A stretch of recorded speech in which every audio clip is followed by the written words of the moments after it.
मध्यमलहरी 229 metres अर्थात 1305 kilo हर्ट्झवर श्रोते हो आपण ऐकत आहात आकाशवाणी परभणी केंद्राचं प्रसारण. सकाळचे आता 6:05 झालेली आहेत. नमस्कार परभणी. सद्विचारांची रुजवण करणारा विचारशलाका हा कार्यक्रम आम्ही आता प्रसारित करीत आहोत. श्रोते हो, आज या प्रायोजित कार्यक्रमामध्ये ऐकूया महर्षी दयानंदांचे शैक्षणिक विचार याविषयी डॉक्टर नयनकुमार आचार्य यांचे विचार. या कार्यक्रमाचे प्रायोजक आहेत महर्षी दयानंद द्विजन्म शताब्दी आणि आर्य समाज सार्ध शताब्दी निमित्त मानवतेच्या कल्याणासाठी समर्पित महाराष्ट्र आर्य प्रतिनिधी सभा.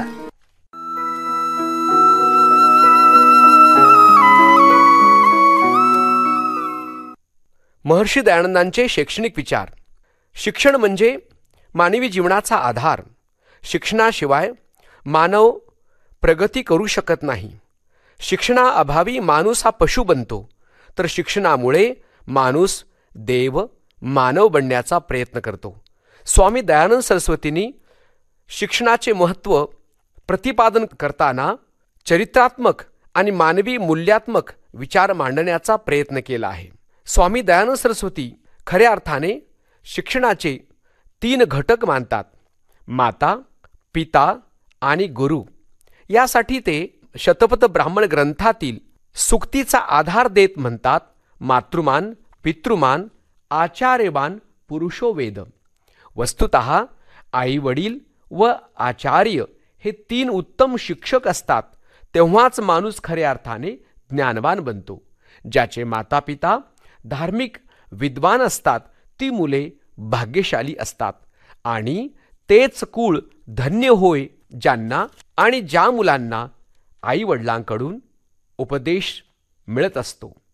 मुलांना आईकडून जेवढा उपदेश मिळतो व मुलांवर जेवढे उपकार होतात तेवढे इतर कोणाकडूनही होत नाहीत, असे स्वामीजी सांगताना मातेचा गौरव करतात.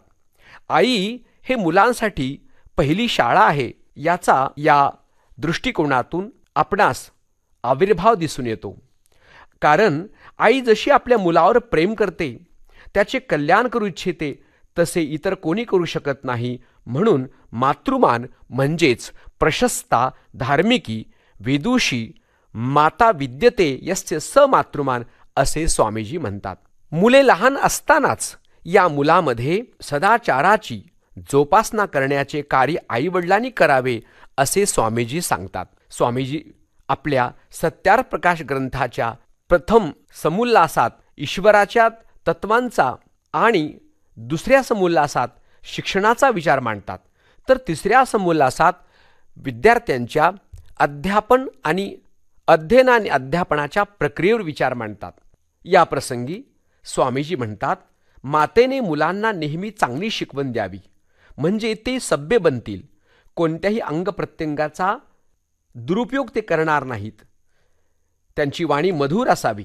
मुलांच्या वाणीतून पवित्रता आणि मधुर शब्द झळकावेत, यासाठी स्वामीजी आई वडिलांकडून लहानपणीच मुलांच्या शुद्ध उच्चारणाचा कसा उद्भव होईल याचा विचार मांडतात.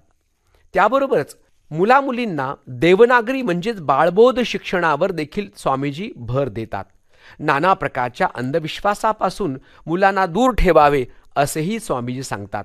त्याबरोबरच आईवडिलांची सेवा, गुरुजनांचा सत्कार या संदर्भात मुलामध्ये सद्व्यवहार आणि धार्मिकता वाढावी असेही स्वामीजींनी आपले शिक्षणाविषयी विचार सांगताना म्हटले आहेत. मुलांना उत्तम शिक्षण, विद्या आणि गुणकर्म स्वभाव यांची आभूषणे घालणे हे आईवडिलांचे कर्तव्य आहे असे स्वामीजी म्हणतात. वर्तमान सहशिक्षा पद्धतीचे दोष वाढत चालले आहेत, परंतु महर्षी दयानंदांनी गुरुकुलीय शिक्षण पद्धतीचा पुरस्कार केला आहे. ते म्हणतात, मुलामुलींचे शिक्षण होत असताना दोन्ही विद्यालयामध्ये अंतर असावे.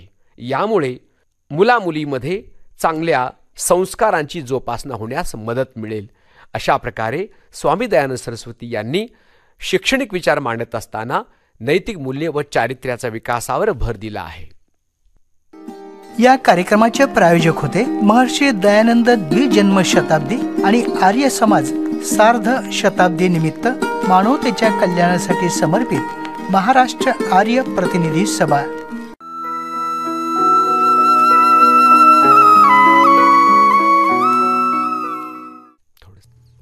श्रोतेहो, महर्षी दयानंदांचे शैक्षणिक विचार याविषयी डॉक्टर नयनकुमार आचार्य यांचे विचार आत्ताच आपण ऐकलेत. विचारशलाका या कार्यक्रमातून सद्विचारांची रुजवण करणारा हा कार्यक्रम आकाशवाणीच्या परभणी केंद्रावरून प्रसारित करण्यात आला.